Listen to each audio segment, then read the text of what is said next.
All right, let's dive in. As always, we'll be canceling the left with the sheer force of truth and reason, and we're going to have a lot of fun doing it, too.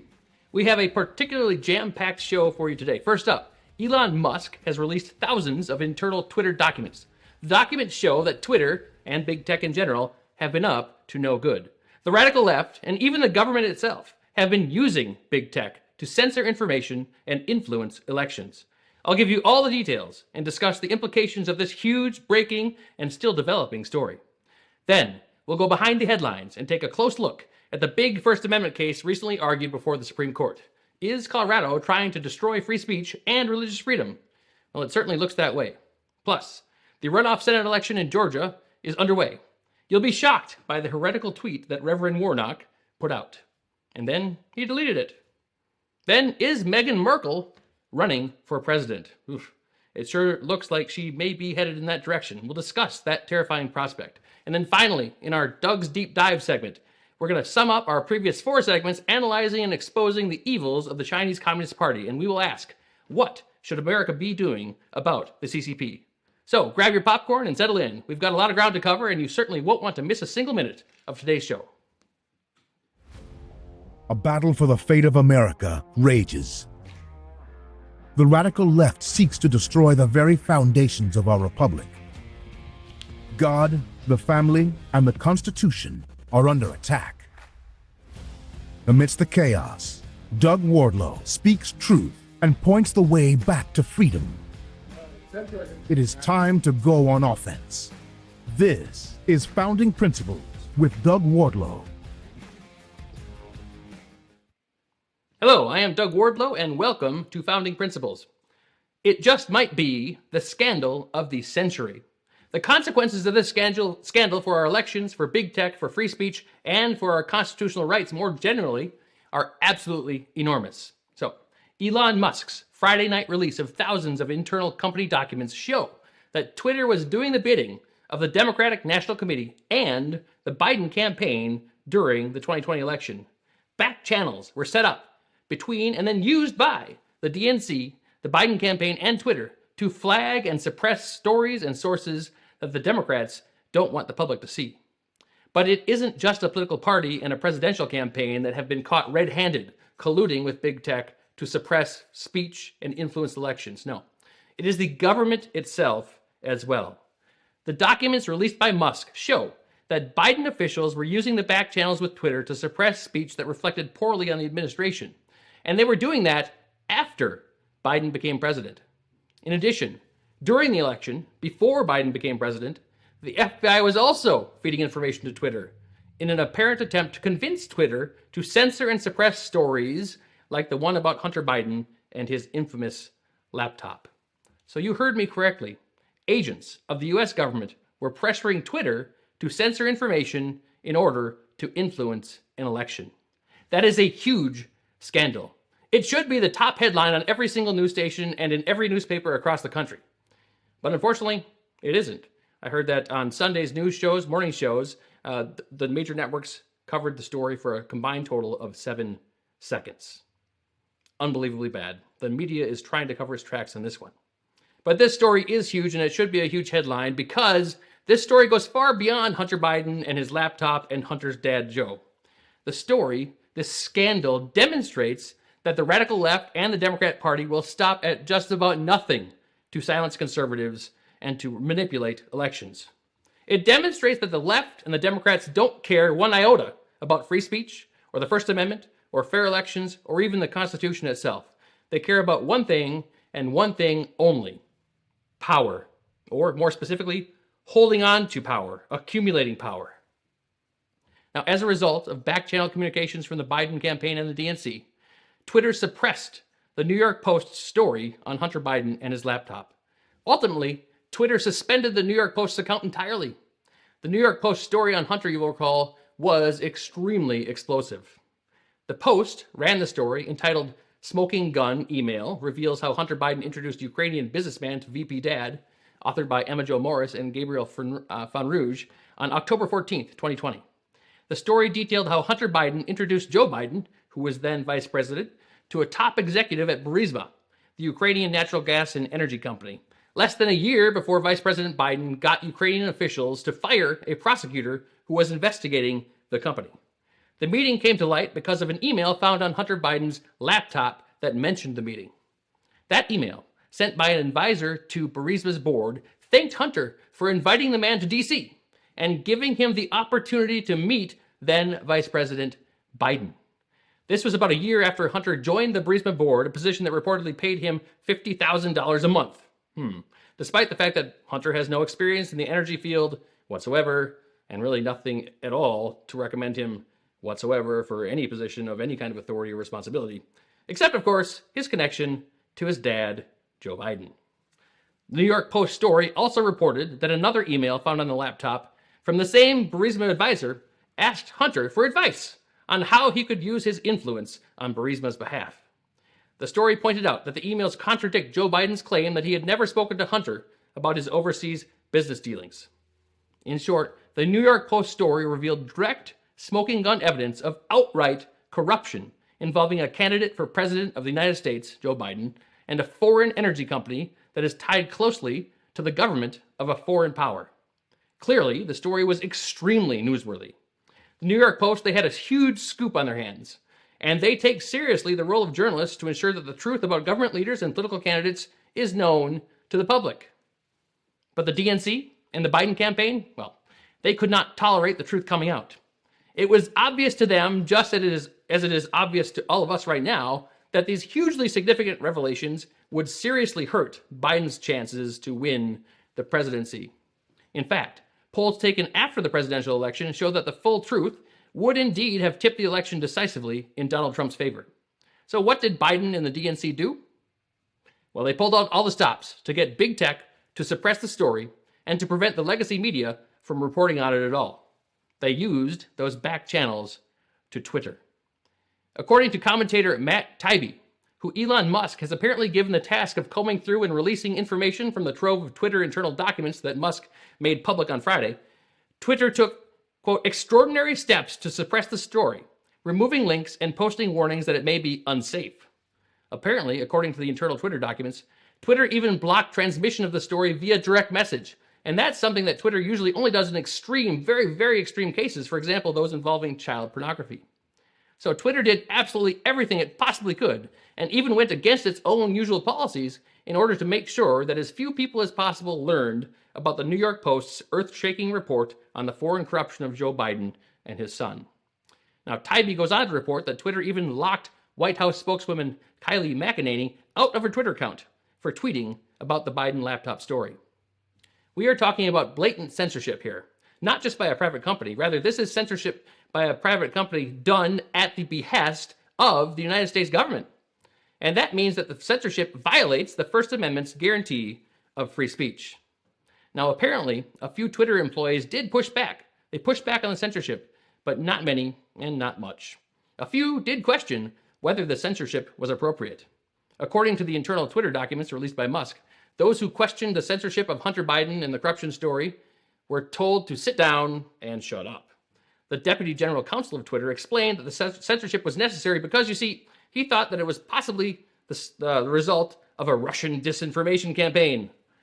He thought that maybe the laptop might have been hacked by Russian agents trying to corrupt the election in favor of Donald Trump.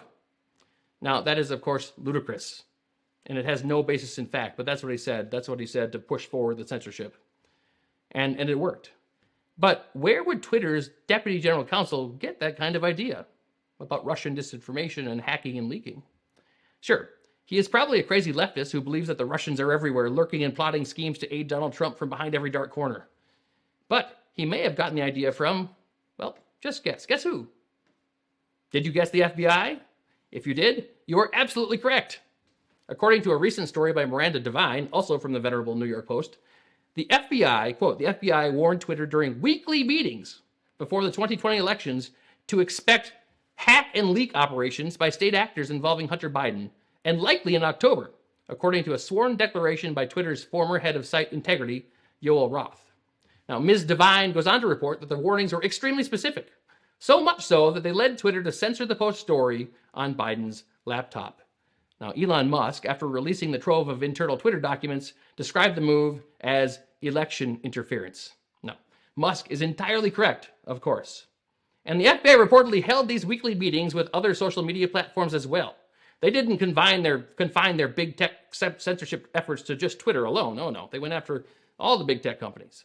According to Ms. Devine, one of her sources said that the FBI used the weekly meetings to lobby social media platforms to change their terms of service in order to be able to take down supposedly hacked materials quickly.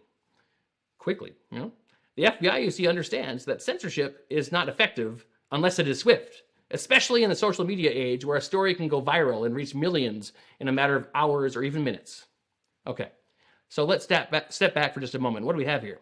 We have the investigative arm of the federal government's Department of Justice, the FBI, meeting with social media companies and spreading lies about the risk of Russian hacking and disinformation, warning them specifically about a story that revealed information about the foreign corruption of the Democratic nominee for president.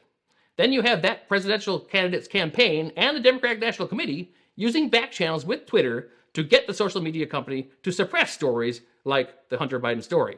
And that's exactly what Twitter did, relying on the justification fed to Twitter by the FBI about Russian hacking and disinformation. This is so outrageous on so many levels.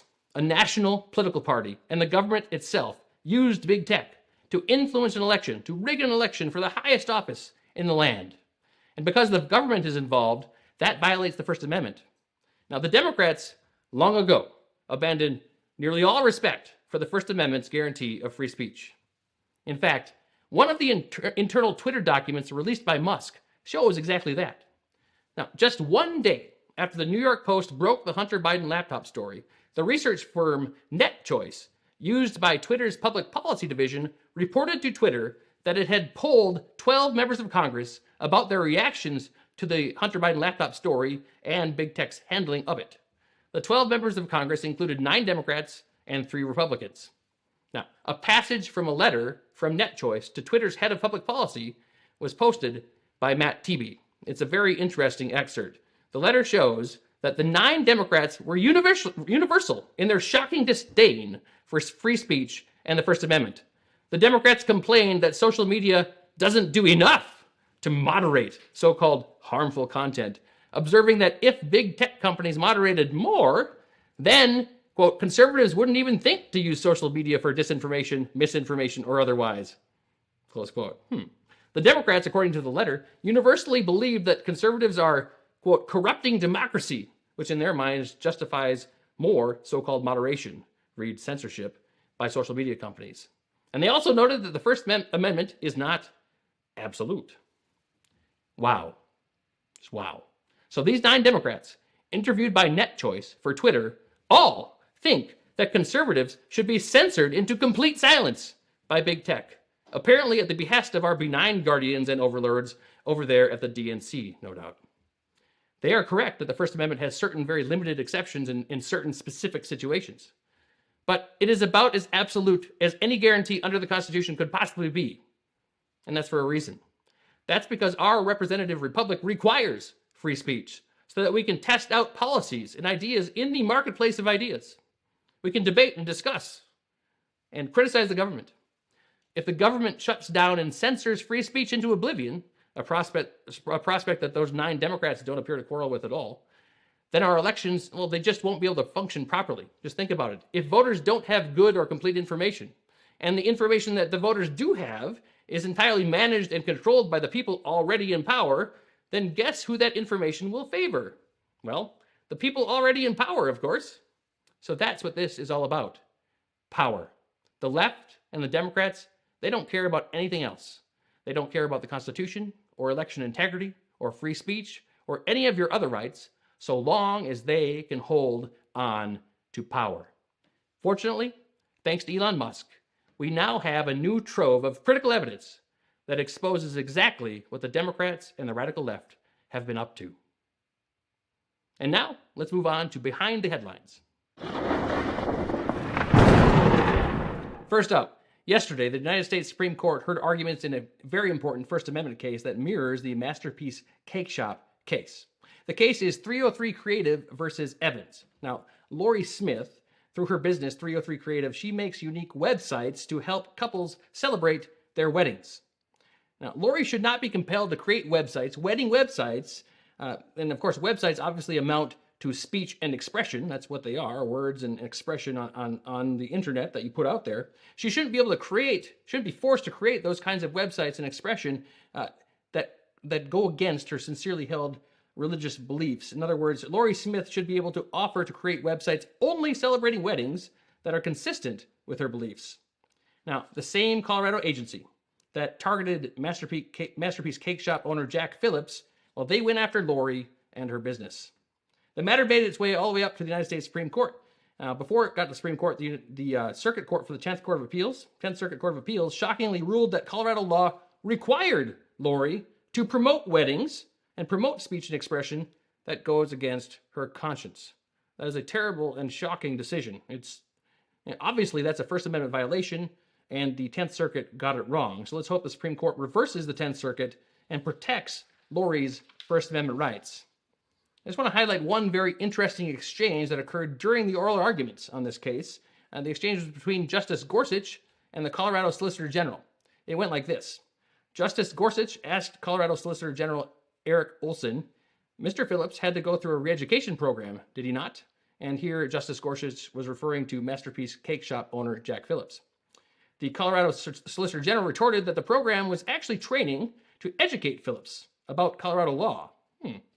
Gorsuch retorted, some would call that a re-education program. Justice Gorsuch is right, of course. The state of Colorado, in the Jack Phillips case, required Phillips to go learn about Colorado law that, according to Colorado, requires people to express beliefs that go against their conscience. That is absolutely re-education, respect for the definition of re-education. The CCP would be proud of Colorado. That Colorado has decided to target people of faith who are trying to live out their lives in accordance with their religious beliefs is truly unfortunate. It's terrible. Less than 20 years ago, Colorado was a reliably red state, home to, Coors beer, beautiful Rocky Mountains, good old-fashioned American freedom. These days, it's known as a drug-filled liberal paradise where religious freedom appears to be public enemy number one. Whether you are a web designer or someone who makes cakes or any other kind of creative expression, you shouldn't be compelled by the government to violate your religious convictions. You shouldn't be compelled by the government to say things that you disagree with. Compelled speech violates the First Amendment's guarantee of free speech. You shouldn't be punished because you don't want to express a message with which you disagree. And you shouldn't be forced on pain of destruction of your livelihood and threat of re-education to publicly celebrate things that go against your conscience. The First Amendment's guarantees of free speech and religious liberty are supposed to protect against that kind of statist bullying. And that's what it is, statist bullying. Just imagine if we told the founders about the current state of the Union and the Constitution.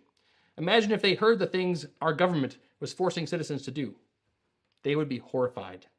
Let's hope and pray that the Supreme Court rules to protect the First Amendment rights of all Americans. But regardless of the Supreme Court's decision, the fight to uphold free speech, religious freedom, and rights of conscience against the government and its coercion is a fight where Republicans must stay strong and stay focused. We must be ever vigilant. We must never let our guard down. Because if the government can compel you to violate your religious conscience and send you to re-education camps for daring to stand firm in your beliefs, well, what can't the government do?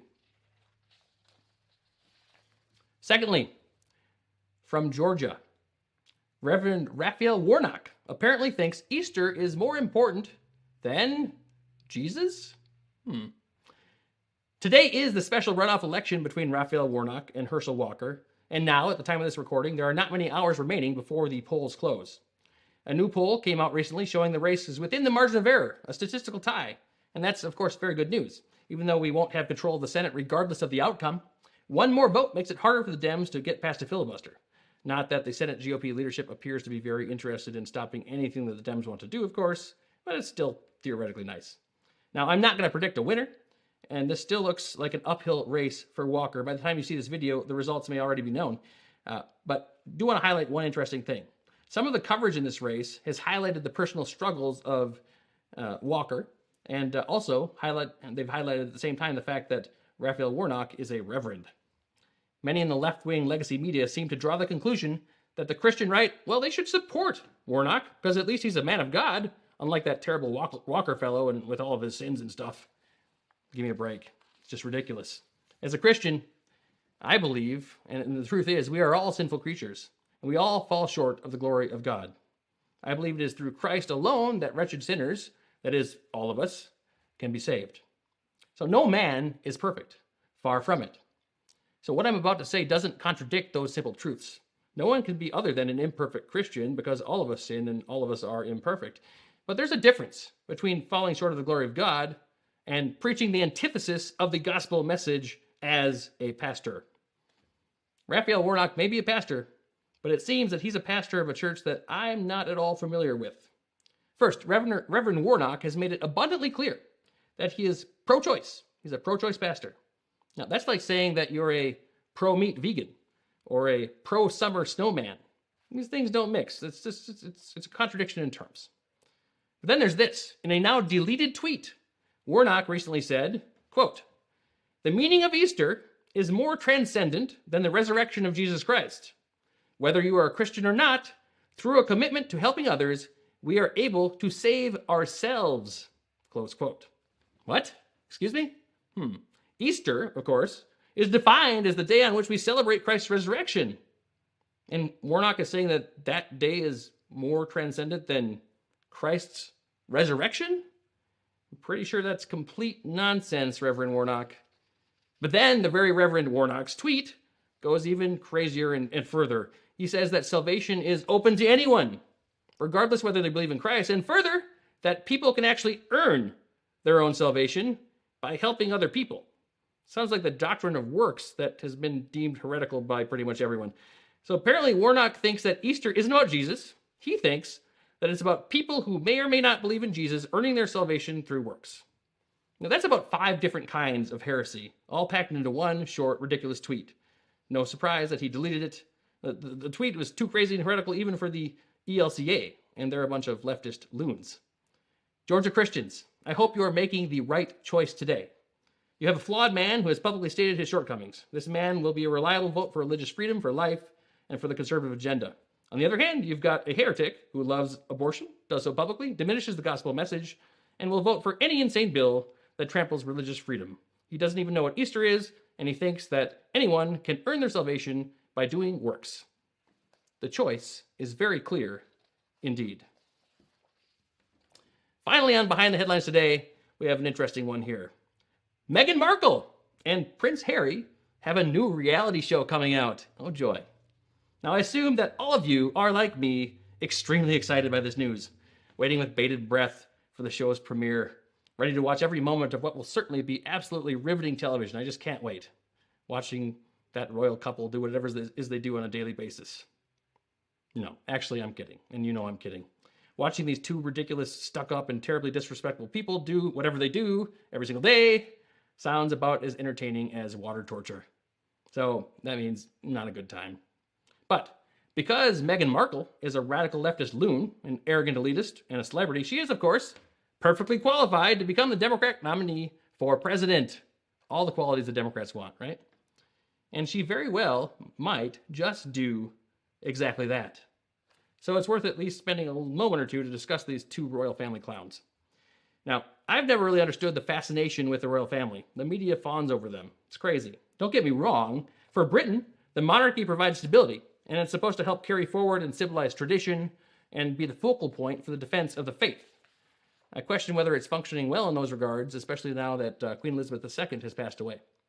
In addition, there is something to be said for this aspect of monarchy over in Britain, for the way that having a separate head of state, that is the king, who is not the head of government, in Britain the head of government would be the prime minister, having that separation draws the hype and influence of celebrity away from government and away from politics and centers it squarely on the royal family. The media and the paparazzi and all the celebrity worship is drawn to the crown and to the royal family instead, and that's not a bad thing. It means that politicians are not as much in the limelight in Britain. Celebrity politics is somewhat suppressed. So that's a good thing. But here's the problem. Now we have a situation where the worst parts of British royal family worship may just collide with our American political system. Not good. Now, family infighting is never a good thing, and one would hope that conflicts can be resolved in a loving way, but sometimes people have to cut ties with blood relatives for various reasons. That's just part of life. And that's basically what Meghan and Harry did with respect to their family. One of the reasons they gave, and they both gave this reason, but let's be honest, I think it's probably just Meghan telling Harry what to do. But we'll be charitable and we'll say it's both of them. So both of them gave the reason that they wanted their privacy, they valued their privacy, and that the royal life was too much for them. But what was their solution? Cut ties with his side of the family, go on every talk show, attend all left-wing political events, talk with Oprah Winfrey, and do a reality show. Privacy must have a real different meaning to them. Doesn't sound like privacy to me. Now, apparently, Meghan also has a podcast. And on her podcast, she whines about conservatives like Jordan Peterson. She really seems lovely, doesn't she? Poor Queen Elizabeth II. She lived a life of true devotion and duty to her country, and her second-born son has shunned all of that in favor of Meghan Markle. It's just terrible. Now, the stuck-up Hollywood elite fawning over a lefty loon who married into royalty, that's entirely predictable. It's not really news. But we do need to sound the alarm on Meghan Markle now, because it's very likely that she will indeed run for President of the United States. Mark my words. The media is already doing their best to reinvent her as a visionary, bold, courageous, a presidential kind of figure. In truth, of course, she's a radical leftist with a victim complex that's unrivaled by even the biggest snowflake on the most liberal college campus in this entire country.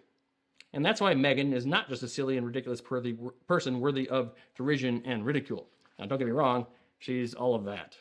But she is also dangerous in a political sense, because she may have the ability to sway low-information voters with her celebrity appeal. So, we must not take lightly her potential presidential candidacy. We must be on alert.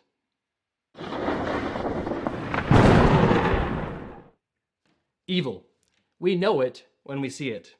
We know that it's been around since the beginning, lurking in dark corners, waiting for the perfect moment to strike. We know it takes many forms, sneaking up on us when we least expect it. And we know that once it sets in, the corruption can be slow, but it is often complete. Now, the dictionary definition of evil is something that is profoundly immoral and wicked. Now, that's quite general, of course. But is there something more specific that makes something or someone profoundly immoral and wicked? I'm sure if we look around in this world, we can identify certain traits, certain features that many doers of evil have in common. And we should focus on the evildoers. Things can be evil, but unless we are talking about the devil and his demons, those things usually fall into the realm of the deeds, thoughts, and the actions of the one who is doing evil. So what do all those evil deeds have in common? First, the end result of most evil activity is some kind of suffering, be it mental or physical. Suffering follows from evil like a circling vulture.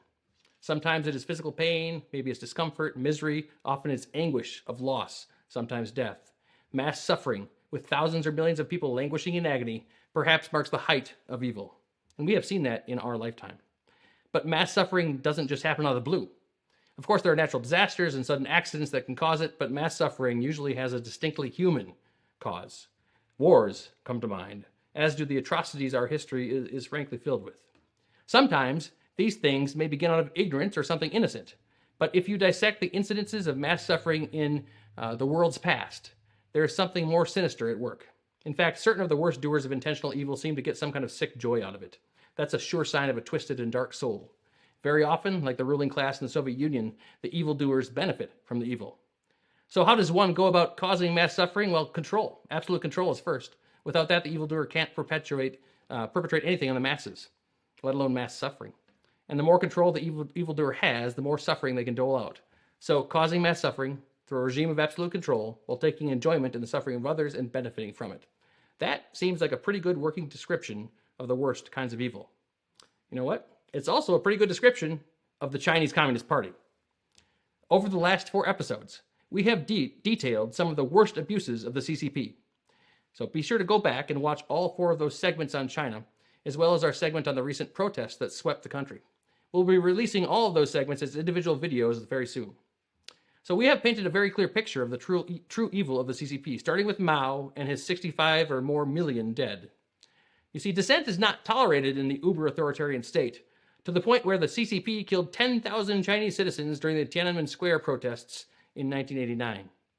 We can't forget how, quote, armored personnel carriers ran over bodies time and again to make pies and remains collected by the bulldozers. Remains were incinerated in those hosed down drains. Close quote. That's a quote from an authoritative source. Then there is the CCP's brutal oppression of Falun Gong. and the CCP's crackdown on those in Hong Kong who dared to want to maintain some of their freedoms.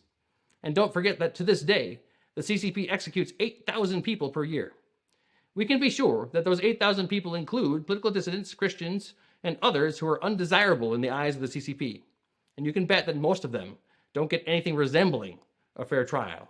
In fact, none of them do. There are no fair trials under China's justice system. It's really a system of injustice. And then there is the CCP's genocide of the Uyghurs. There are over 1,200 gulags. That's right, 1,200 camps out in the far western province of Xinjiang, where at least 1 million people total are incarcerated for no legitimate reason.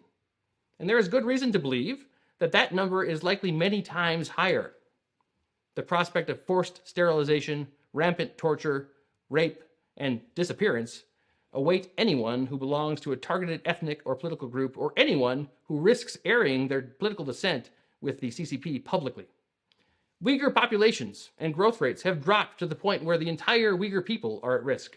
As one expert said, you cannot find Uyghur people, not on the street, not in the city, not on the farms. It is a genocide, plain and simple. Now, the Christians in China fare little better. They are forced to worship in underground churches, hiding from zealously atheist and oppressive CCP authorities. The Christians' only choice is to be sinicized, read propagandized, de-Christianized, and surveilled in the 2 state-sponsored churches.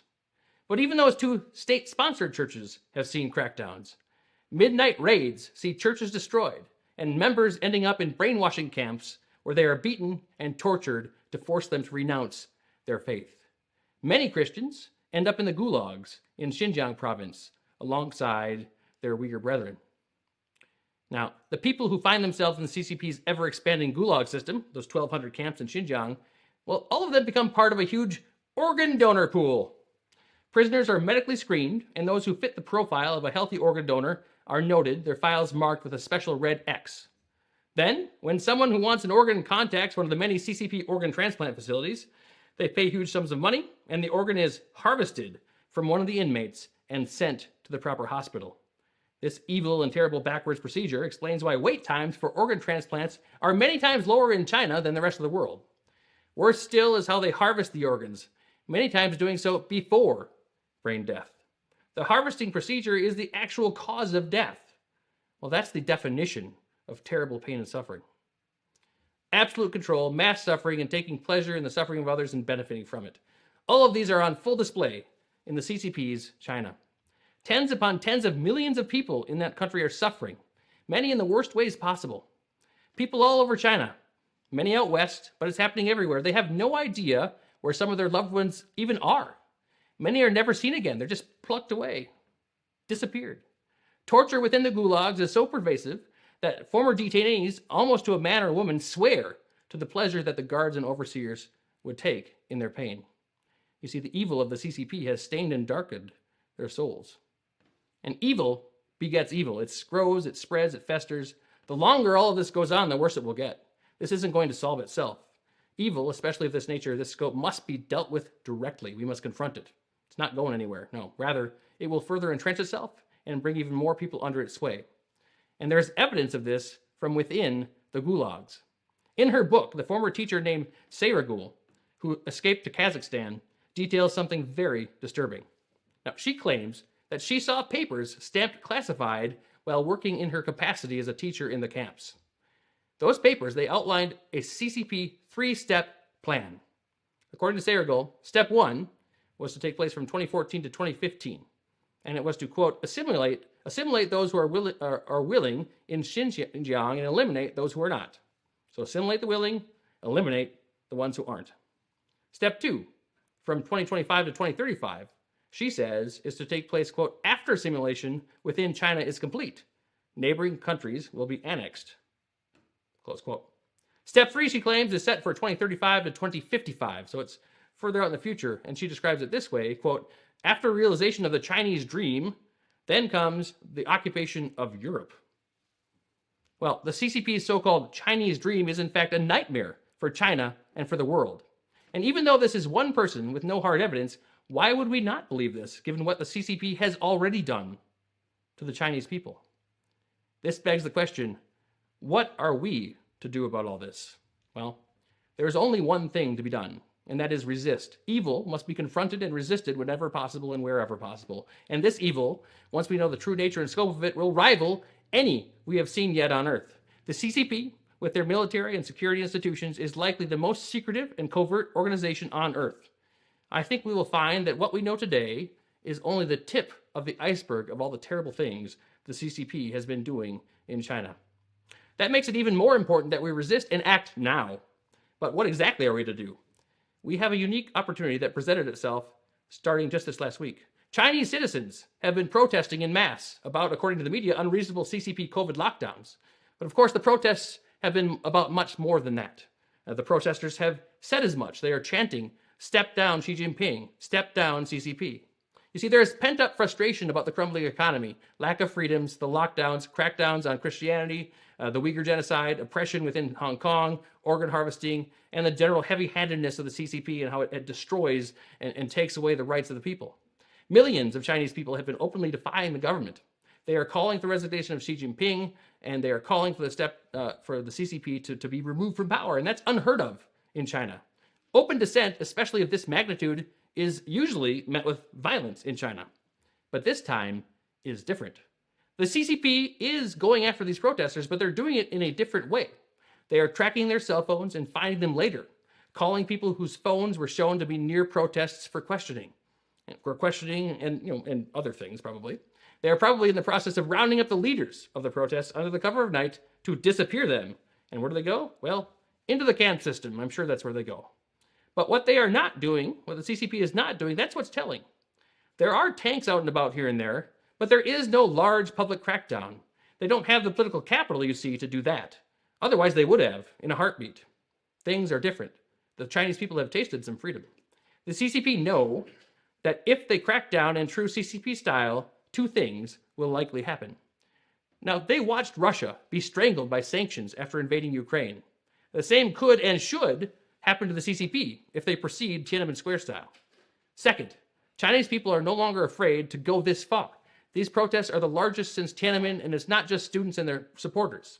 We don't know the true scale of these protests because the tightly controlled media and internet situation in China is entirely controlled by the CCP. Considering how far the protests have gone already, they are likely much larger and more widespread than we even know, and they're probably continuing on, but they're just not being reported. Knowing this, what would happen if a few Chinese tanks killed several protesters? Well, the cauldron would likely boil over, and the CCP would have a true revolution on their hands. So we should be standing with the protesters, calling for Xi Jinping's resignation just as they have. We should be supporting them in any way that we can, because this is a unique chance to seriously degrade and maybe even eliminate a massive source of evil in the world. We should be pressuring our allies to support the protesters as well. And we should begin additional, real, tough sanctions on the CCP. The whole Western world sanctioned Russia in many ways for invading Ukraine. Now, what the CCP is doing and has been doing, mostly to their own citizens for now, at least for now, it's just as bad. Indeed, in a lot of ways, it's worse. So we should be doing to the CCP exactly what we're doing and the world is doing to Russia. The entire Western world should be sanctioning and isolating the CCP. The CCP's economy, weak and crumbling as it is, may buckle under the stress. And then the people of China would have, with our support, a true chance of getting out from under the boot of CCP oppression. But what is Joe Biden doing? Let's play the clip.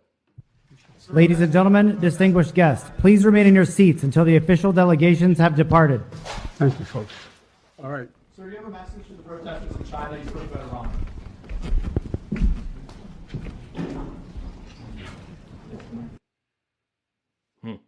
Well, that silence as Biden was walking off the stage, that just about sums it all up. Joe Biden, right there, he had a chance to make a statement to the protesters, to the CCP, and to the world that the United States would clearly and resolutely pick the side of good. And he just walked away, trailed off. Now, it's not clear that he knew where he was or what he was doing, but the president really should know where he is and what he's doing, and he should have made that statement. But he did not. He just walked off stage and left. Now, Republicans have been criticizing Joe Biden for not supporting the protesters. Many, including Chinese protesters themselves, have called Joe Biden's reaction soft. Biden has essentially done nothing.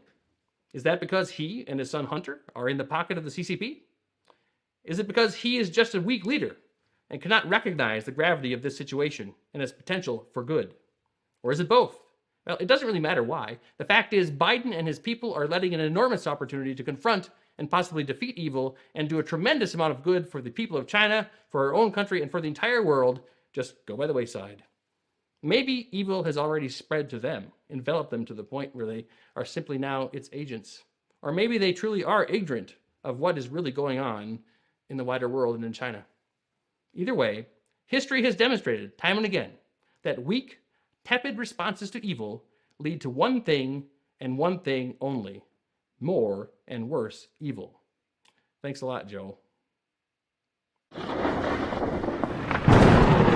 Well, that's all for today's show. Thank you so much for tuning in.